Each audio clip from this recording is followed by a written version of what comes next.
You're listening to an Airwave Media Podcast.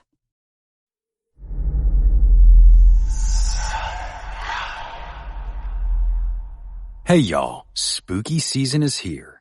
And if you're looking for a show to whet your appetite for a little haunted history, then I'd like to invite you to check out Southern Gothic, a chart-topping history podcast that explores some of the most infamous legends, folklore, ghost stories, and hauntings of the American South.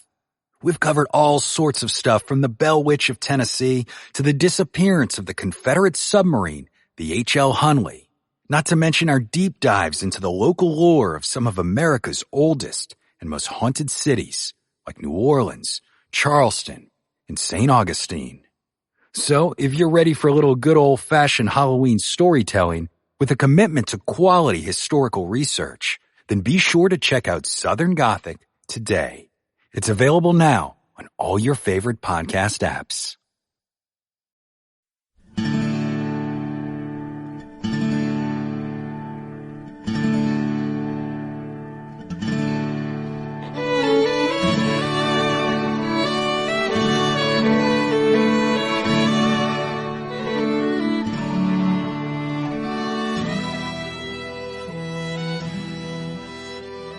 Hey everyone, thanks for tuning in to the 99th episode of our Civil War podcast. I'm Rich. And I'm Tracy. Welcome to the podcast. In the last show, as y'all will recall, we talked about the skirmish at Apache Canyon and set the stage for the Battle of Glorieta Pass.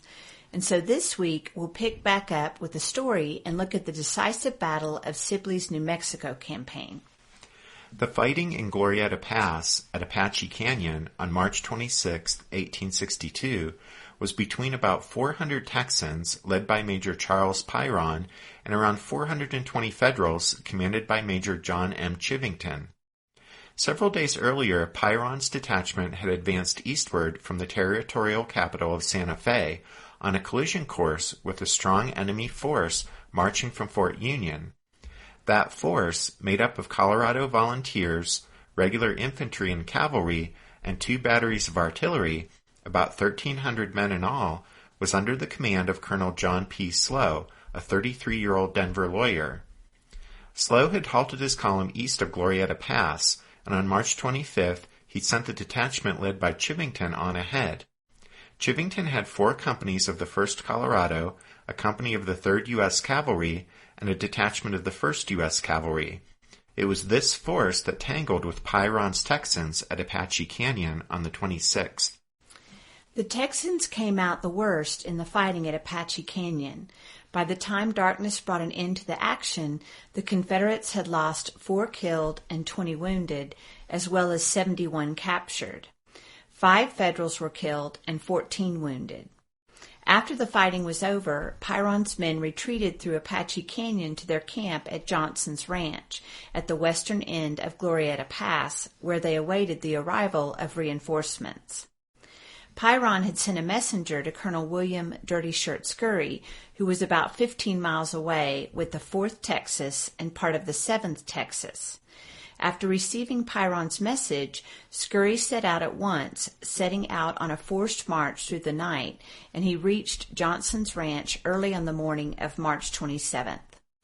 Scurry assumed command and established a defensive position covering the narrow entrance to Apache Canyon, where the Confederates, numbering about 1,000 men now, waited all through the day on the 27th in the belief that the Federals would renew their attack, but the enemy never appeared.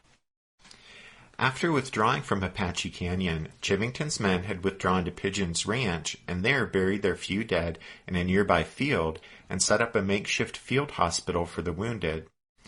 After 300 reinforcements from the main column showed up, Chivington realized the water supply at Pigeon's was inadequate for the number of men he now had on hand, so he pulled back to Kozlowski's ranch near the eastern entrance to Glorieta Pass, where a spring ensured there was ample water. At Kozlowski's, at about 11 a.m. on the 27th, Slow and the rest of the Federals joined him. Receiving word from scouts that the Confederates at Johnson's Ranch had been reinforced and intended to move up Glorieta Pass, Slow devised a scheme to trap the Texans in the pass. He divided his force into 2 detachments, each of them smaller than the enemy's force. At dawn on Friday the 28th, Chivington left camp on a flank march that would allow him to get in the rear of the Confederate force as it moved up Glorieta Pass. Chivington had 7 companies of Coloradans and regulars, about 490 men, or more than 1/3 of the total Federal force. Chivington's column would be guided across the high wilderness south of Glorieta Pass by Lieutenant Colonel Manuel Chavez and a group of New Mexico volunteers. Meanwhile, with the main body of troops, which was now reduced to 850 men, Slow started west along the Santa Fe Trail, planning to meet the advancing Confederate force head-on.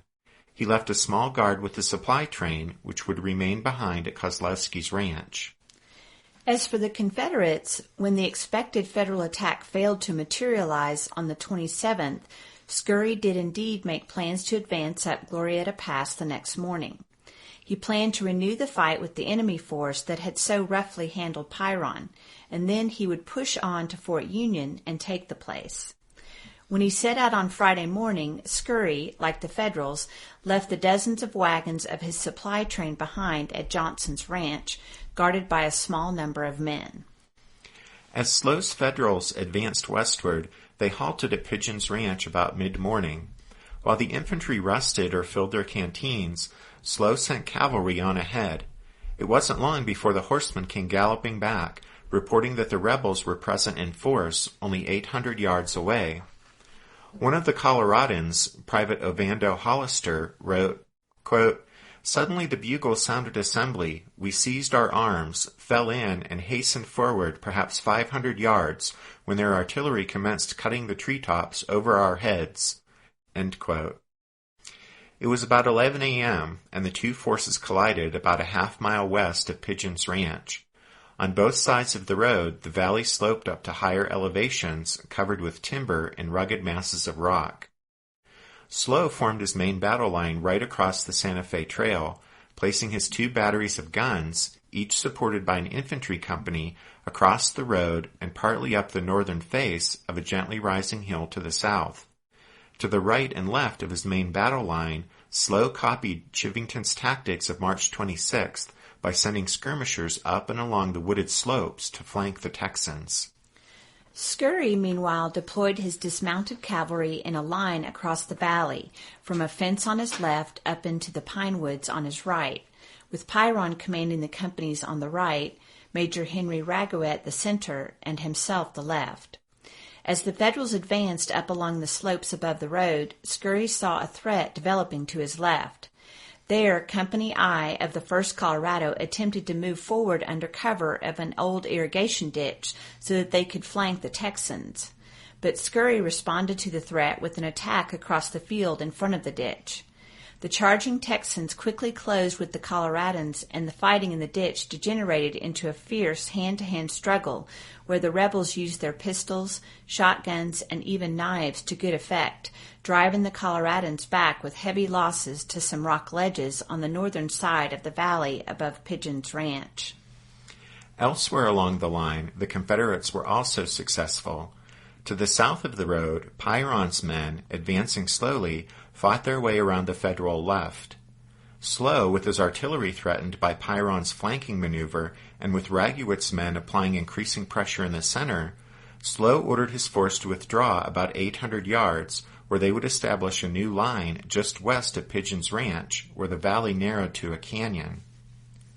While Pyron's men continued to push forward on the Confederate right, the Texans' guns moved up to new positions, and the artillery of both sides hammered away at each other.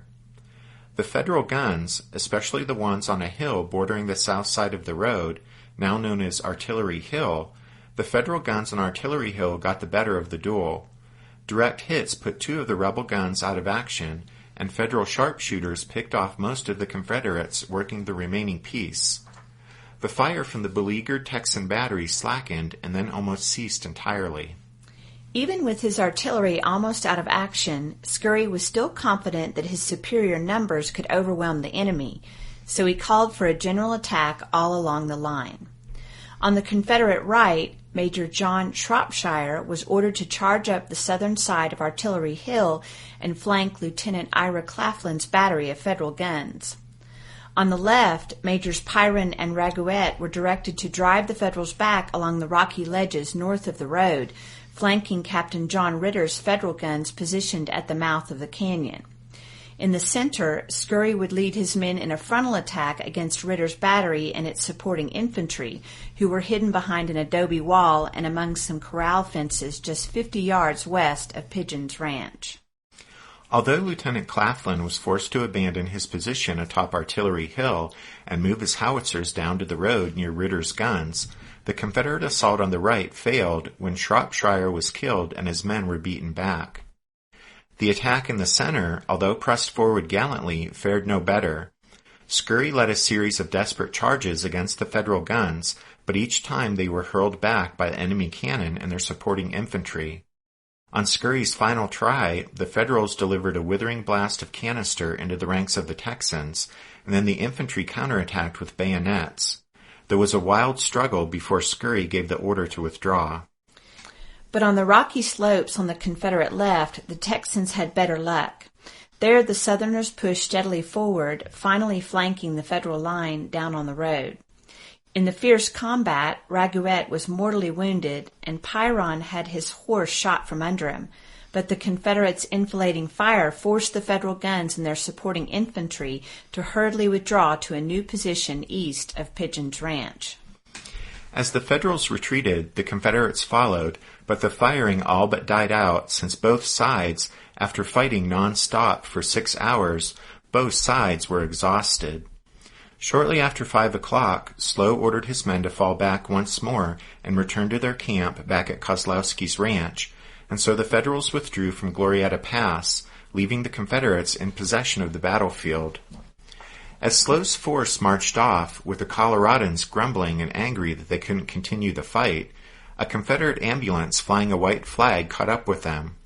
Riding in the ambulance was Major Alexander M. Jackson, Sibley's Assistant Adjutant General, and he asked Slow for a truce until the following noon. The Federal commander agreed. At 10 o'clock that night, the reason for the Confederates' request for a truce became clear when Majors Chivington and his weary men trudged into Kozlowski's ranch with the startling report.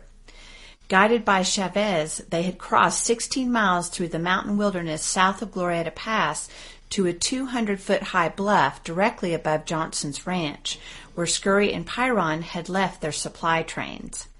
Moving down the steep bluff, Chivington's men had surprised and driven away the small guard, released some Federal prisoners, and destroyed all 80 of the Confederates' wagons, burning them and all the Texans' provisions, forage, tents, personal baggage, and medical supplies. When the destruction was completed, Chivington and his men climbed the bluff and returned over the mountains to Kozlowski's ranch. In the Federal camp, Slow, though, had already decided to return to Fort Union and await further orders from Canby. He was aware that by leaving the fort virtually unguarded and advancing toward Santa Fe, he had likely incurred Canby's wrath, and so, without a clear-cut battlefield victory at Glorieta Pass to show for his independent action, Slow decided the safest course was to retire back to Fort Union.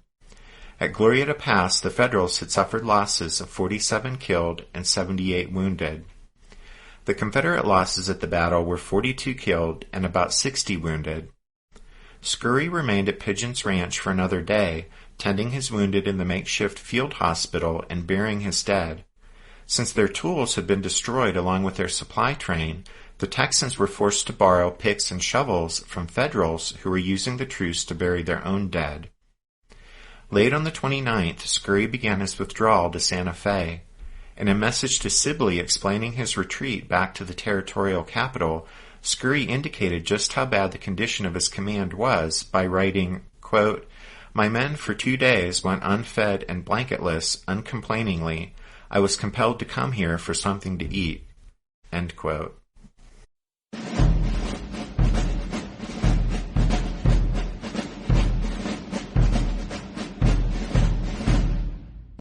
Chivington's destruction of the Texan supply train at Johnson's ranch made it clear that the battle at Glorieta Pass, far from being a Federal defeat, had in fact been an absolute disaster for the rebels. The cold and hungry Texans left their wounded at Pigeon's Ranch and retreated the 22 miles back to Santa Fe. There they were joined by Sibley, Colonel Tom Green, and the half-dozen companies of the 5th Texas that had been at Albuquerque while the actions at Glorieta Pass were taking place. The Confederates ransacked Santa Fe, scrounging and confiscating everything they could find in the way of provisions and supplies, including a stock of government blankets intended for distribution to Navajo Indians.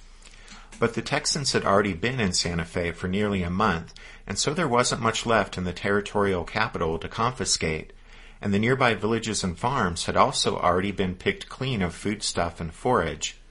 And so even after plundering Santa Fe and the surrounding countryside, Sibley's force still only had about 20 days' rations.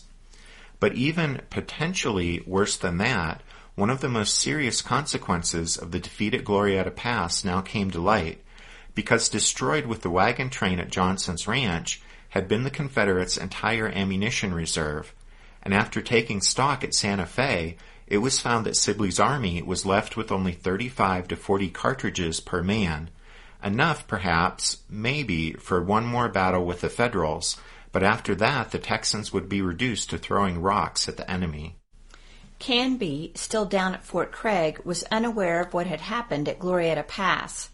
Running low on supplies himself and worried that the amateurish and reckless Slough had left Fort Union vulnerable, Canby sent a messenger to the Coloradoan ordering him to return to Fort Union at once and protect that critically important post. Then on April 1st, Canby set out from Fort Craig with 1,200 men, intending to march north and effect a juncture with the garrison at Fort Union. But when Canby reached Socorro, 30 miles north of Fort Craig, he learned that the action at Glorieta Pass had been a disaster for the Texans and that they had withdrawn to Santa Fe. After he received that information, Canby decided to alter his plans. He ordered Slough's force, which by then was back at Fort Union, to advance once again toward Santa Fe. Canby started his own force toward Albuquerque, hoping that the threat to that place would force the Confederates to evacuate Santa Fe. Then, after Slough's force occupied Santa Fe, the Coloradan could bring his men south and join Canby, and the United Federal Army would attack the enemy in Albuquerque, forcing them to abandon the town and continue their retreat southward. If Canby's plan worked, it would force the Confederates out of Santa Fe, then from Albuquerque, and finally from New Mexico. Canby's plan worked perfectly. The Northern Federal force marched from Fort Union and advanced swiftly toward Santa Fe. Slough, however, was not leading the column, since by that time he had resigned.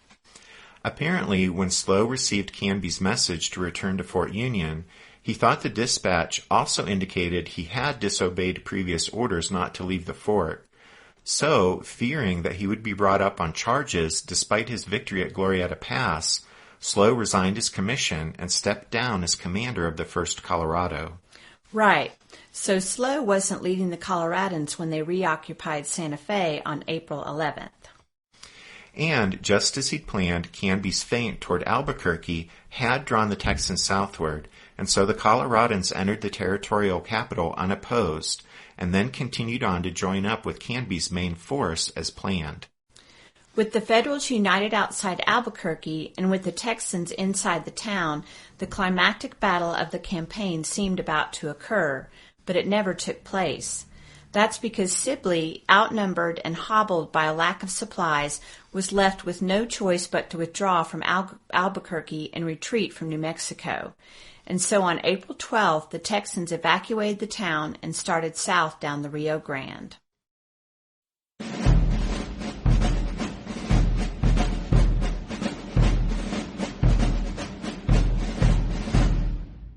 Did archaeologists discover Noah's Ark? Is the rapture coming as soon as the Euphrates River dries up? Does the Bible condemn abortion? Don't you wish you had a trustworthy academic resource to help make sense of all of this? Well, I'm Dan Beecher, and he's award-winning Bible scholar and TikTok sensation Dr. Dan McClellan, and we want to invite you to the Data Over Dogma podcast, where our mission is to increase public access to the academic study of the Bible and religion, and also to combat the spread of misinformation about the same.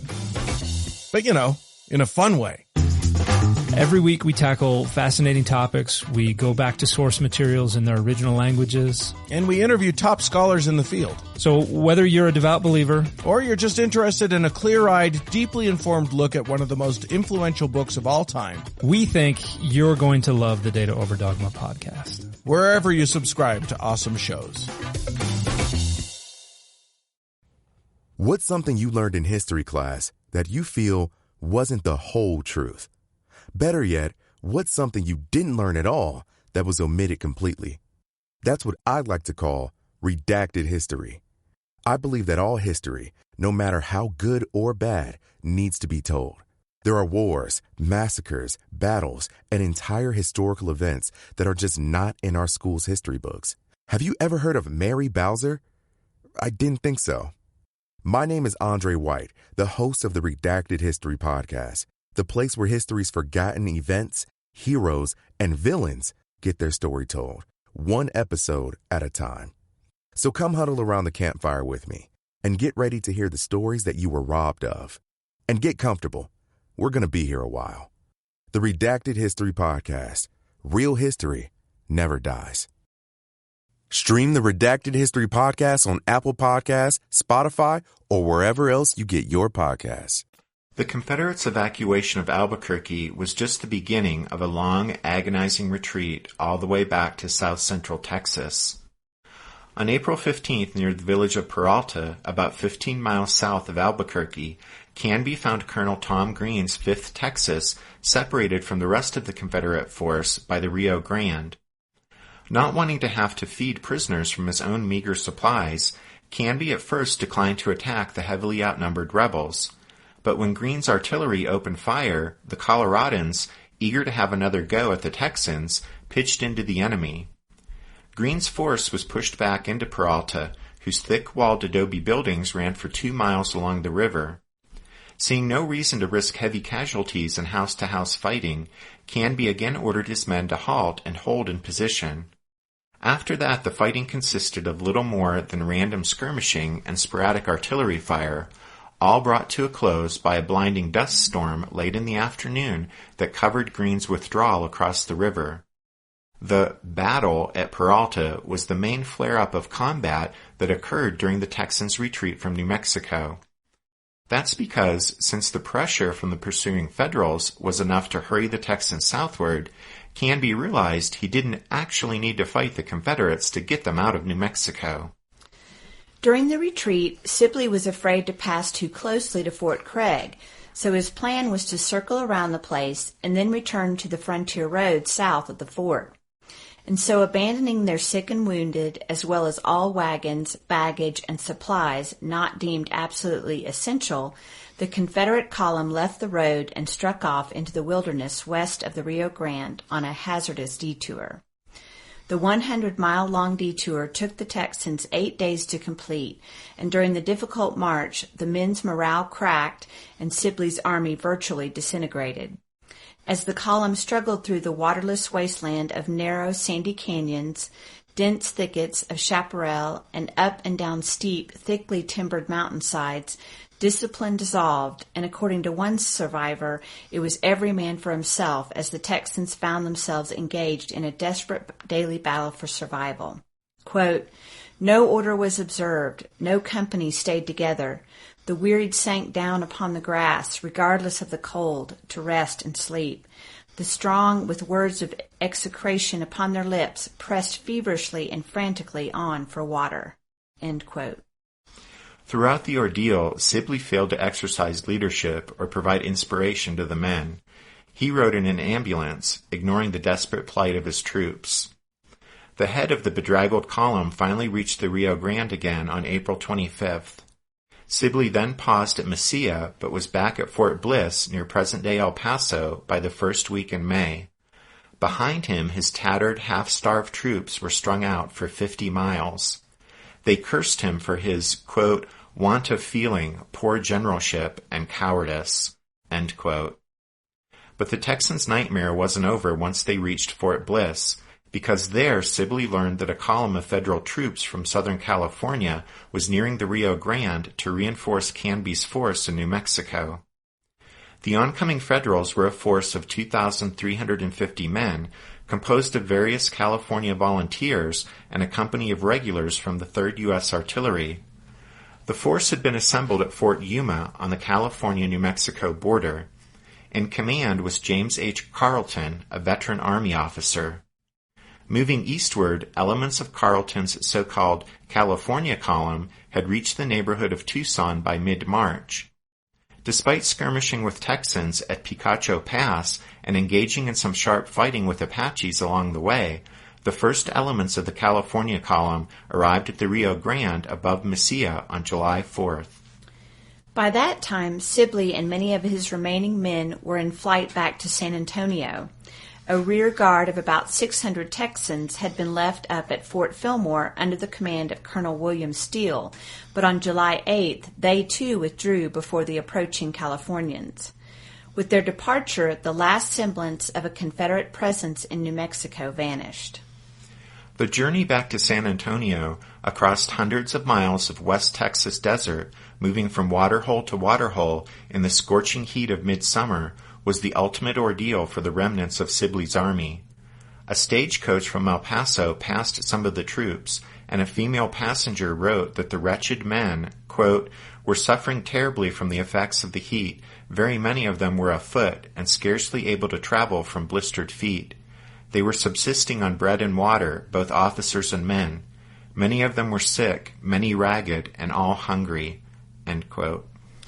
Word of the soldiers' plight traveled ahead of them, and as they neared San Antonio, concerned relatives and friends went out to meet them with provisions. As it was, men straggled into San Antonio all summer, but sadly, of the approximately 3,500 Texans who had ridden west with Sibley the year before, 1,500 never returned. After his return to San Antonio, Henry Hopkins Sibley offered no excuses and accepted no blame. In his report to Richmond, he wrote, quote, "As for the results of the campaign, I have only to say that we have beaten the enemy at every encounter." End quote. The claim to have beaten the Federals at every encounter may seem absurd since the campaign ended so disastrously, but it actually comes close to the truth. At the two major battles of the campaign, Valverde and Glorieta Pass, the Texans had driven the enemy from the field. And yet the tactical victory at Valverde was negated by Sibley's failure to actually capture Fort Craig, and the tactical victory at Glorieta Pass was canceled out by Chivington's flanking march and the destruction of the Texans' all-important supply train.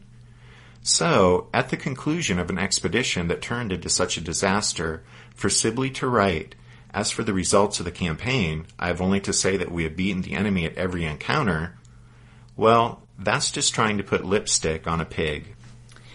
The collapse of Sibley's campaign ended the Confederacy's grand dream of expansion westward to the Pacific. In retrospect, it's easy to argue that Sibley's New Mexico campaign was doomed to failure long before the battle at Glorieta Pass. Sibley's blunders in underestimating the hostility of the local Hispanic populace and in failing to take into account the effect of the previous 2 years' drought on his plan to live off the land were inexcusable considering his service in New Mexico before the war. And then his decision to advance northward after Valverde, leaving Fort Craig in his rear astride his line of communications back to Mesilla and Texas, was another crucial mistake. In the final analysis, all of that points to the fact that the entire Confederate venture into New Mexico, from conception to implementation, was undermined by Sibley's poor leadership, and into that assessment must also be factored his recurring illness and his debilitating drinking problem. Realistically, while Sibley might have had a decent chance of conquering New Mexico for the Confederacy, all things considered, it's extremely unlikely that he could have held on to the territory for very long, let alone pushed on to seize Colorado or Southern California. That's because it wouldn't have been very long before strong federal forces advancing from California and Kansas would almost certainly have overwhelmed the small, overstretched rebel army in New Mexico. And so the Confederate effort to conquer the Southwest during the Civil War was an ambitious but essentially impractical effort to accomplish a far-reaching strategic goal with woefully inadequate resources.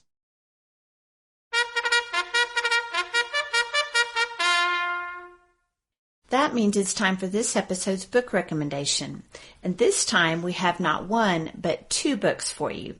The first is The Battle of Glorieta Pass, a Gettysburg in the West, by Thomas S. Edrington and John Taylor. And the second is Sibley's New Mexico Campaign by Martin Hardwick Hall. Tracy and I spent 4 episodes on this story arc covering the Confederate attempt to conquer the American Southwest, but we really could have spent twice as long as that talking about this really fascinating chapter in the story of the Civil War. But we could only really hit the highlights on the podcast, so if you're interested in digging deeper into all of this on your own, we really do encourage you to pick up some of these books that we've recommended in these 4 episodes. To find all of those book recommendations, just head to the podcast website at www.civilwarpodcast.blogspot.com. As we wrap things up, we'll thank Spiritwood Music for their permission to use their song Midnight on the Water as the intro and outro music here on every episode of the podcast. And then thanks to all of you guys for listening to this episode of the Civil War, 1861 to 1865, a history podcast. We hope you'll join us again next week for episode number 100, but until then, take care. Thanks everyone. Bye.